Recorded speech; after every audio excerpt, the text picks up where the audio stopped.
Hey guys, what's up? It's me again. Yes, I'm in my car. Yes, I just got off of work again. So, in my previous video, I think I said I was gonna do like a surprise announcement video. But hey, so that's gonna have to wait till later because today I am gonna be talking about it. Okay. So, oh my god. Guys, it was so freaking awesome. Like, if you are a big fan of horror movies, you will like this one. I'm not kidding. Like, it was so worth the hype. And I saw it on Friday, the day it came out. And the only seats that were available in the theater that I was at was the front row. And I think that made it a little bit extra scarier. And I was... Okay, so the thing is, guys, you gotta get this. It's not a remake. In a way it is, but in a way it's not. Because if you remember, there's the book, It, that Stephen King wrote, but then there's the 1990 miniseries that came on TV. So it's not really a remake if you think about it. This is the first theatrical release that It has got. It's the first one. So in a way it's a remake, but then again it's not. You get what I'm saying? And this is way scarier than the 1990 miniseries. Because again, it was on TV, you couldn't do like a whole like violence, a whole lot of blood and gore. But this is the first rated R movie version that this book has gotten. And oh Lord, I'm sorry, I just can't because it scared the crap out of me. Okay, so there are a few spoilers alert, so don't watch this if you haven't seen the movie yet or really read the book or saw the miniseries, but whatever. Okay, so they did a few changes from the miniseries and from the book. Like, for instance, Ben Hanscom, he's the historian now, and originally that was Mike Hanlon. So I don't know why they switched roles like that.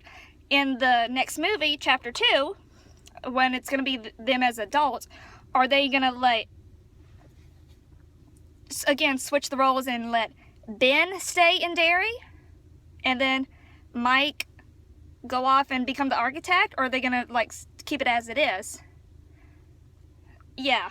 And the little love triangle between Bill, Beverly, and Ben, I think that was well done. That was really well done. I think they did a better job of it than they did in the miniseries. Because in the miniseries, it looked like Bill wasn't really that interested in Beverly.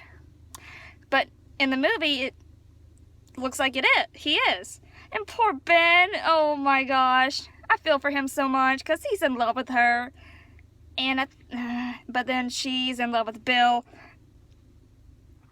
And Bill seems a little bit interested in her, so it's like, But the kid actors were amazing. I can't forget. I know Chosen Jacob played Mike, but Mike didn't really have a big part in this movie. I don't know why. It just seems like he was an afterthought. Sophia Lillis, I think, is the girl who plays Beverly. She did a good job of it too. Like, portraying like her struggles at home, even her struggles at school, and her being accepted by the Losers Club. And then Finn, the boy who played Richie, he's in Stranger Things. He was funny. He was great at playing Richie with his foul mouth and just overall, not overbearing attitude, but there's another word for it. And it'll probably come to me. Alright, the boy who played Eddie. He did a good job of it too, of like being like, not really afraid of everything, but just like a hypochondriac? Where you're just like constantly worried about like getting sick or whatever. But then he finds out that his mom has been lying to him all these years, and because she just wants to keep him in the house. Oh. That was good too. Okay, the boy who plays Ben, he did a good job too. Did a good job of portraying Ben's love for Beverly Even though they're kids, you can tell that he loves her. And that he was like really worried about her. I mean, all the boys were worried about her, but I could tell mostly with Ben and Bill, obviously. All right, the boy who plays Bill, I forgot his name. He did an okay job at first, but then as they start to like go after Pennywise, the dancing clown, he started to warm up to me a little bit. At first, he was like overbearing. It's just like, I know you want to find out what happens to your brother. I know you want to find out if he's alive or dead. But it's just a little too much. Alright. Oh, and Stan. The boy who plays Stan Uris.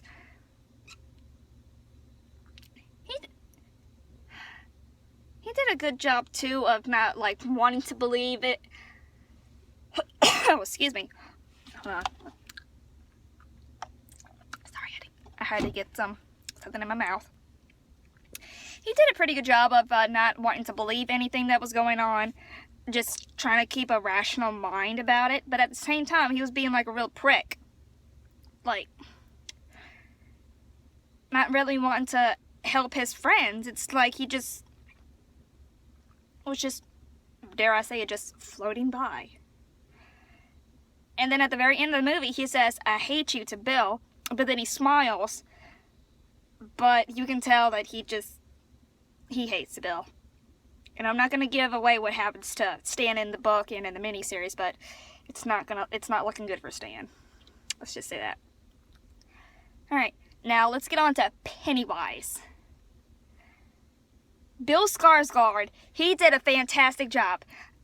Don't get me wrong, Tim Curry did a fantastic job too, but you can't compare the two because they are so different. Oh my god, Tim Curry's Pennywise was more, not giggly, but he was more like a real clown. Like joking with the kids, joking with them as adults. Not making things like more fun? I guess you could say he was more comical. I should say that. But Bill Skarsgård was more terrifying. He was more like sinister, if you know what I mean. Like, to me, like getting at the kids more. And he even kidnaps Beverly. Spoiler alert, he kidnaps Beverly at the end. The original Pennywise didn't do that.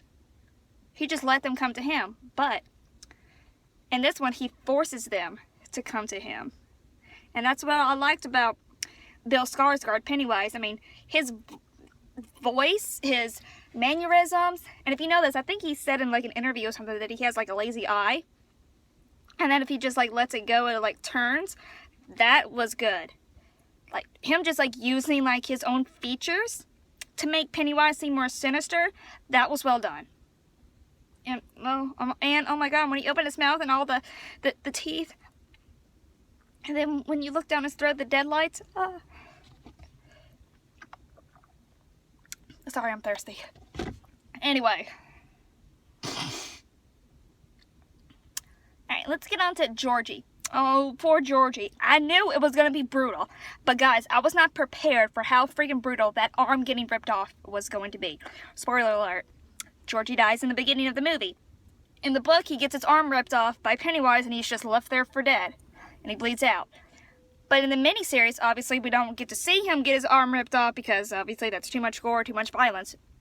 All we see is Pennywise grabbing Georgie's arm, Georgie screaming, and then Pennywise going like this, like, "Arr," with his teeth. But then, in the movie, I was like, oh no. Oh, no. I knew it was coming, but at the same time, I jumped. It was like too many jump scares. And then you see him actually bite into his arm and then rips it off, and then you see Georgie with this little stump and he's trying to crawl away, and you see Pennywise just drag him back into the drain, and then all you see is just blood and water, and you're just like, what just happened? Okay. The only criticism I have to say, why is my phone getting darker? I don't know. It might just be me. The only criticism I have to say about this movie is that I wanted more of the bullies. The bullies did not have a big a part as they did in the miniseries and in the book. And that's what that's what took this movie to a 9 out of 10 instead of a 10 out of 10. Because if they had more of the bullies, more of like Patrick Hockstetter, or whatever how you pronounce his name, more Victor Criss, more Belch, more Henry Bowers, I think that's what would have taken it over for me. But I can get the angle that they were doing. They wanted to focus more on the kids and on Pennywise and their effect on, and his effect on the kids. But at the same time, they needed Henry Bowers. I mean, you only get him for a few scenes, and then you see him, spoiler alert, fall down the well, and then what happens to him? Is he alive? Is he dead? Is he going to take the fall for the murders like he did in the book and the miniseries? Like, what's happening? They didn't do much with Patrick Hockstetter, I don't know. They didn't do much with him either. All you see him, again, is for a few scenes, and then, like, literally at the beginning of the movie, you see him go into the tunnels, into the sewers, and he sees, like, some dead children, or what Pennywise is forcing him to see, and all you see left of him is just, like, making, like, a homemade fire, like, extinguisher. He's got, like, spray and, like, not a match, a lighter, and then all you see is, like, terrified face, and then that's it. And you guys, if you read the book, you know how crazy of a nut he was. He was even crazier than Henry Bowers, and that's saying a lot. Alright, so, that's my take on the It movie. Oh, and just 2 things real quick. This movie has the highest box office opening for a horror movie ever. I'm talking about ever, guys. Since horror movies started, like in the 1930s, 1920s or something, this movie has the biggest box opening ever for a horror movie. And it's ranked number 2 as the biggest R-rated movie opening. It's only second. You know what the first one is? Deadpool. That is saying something. Alright, so that's my take on the whole It movie. I'm excited for Chapter 2 when we see them as adults. We probably won't get that movie for like another 2 years. But let me know what you guys think about the movie in the comment areas down below. Alright, and I will see you guys in my next video. Alright, bye.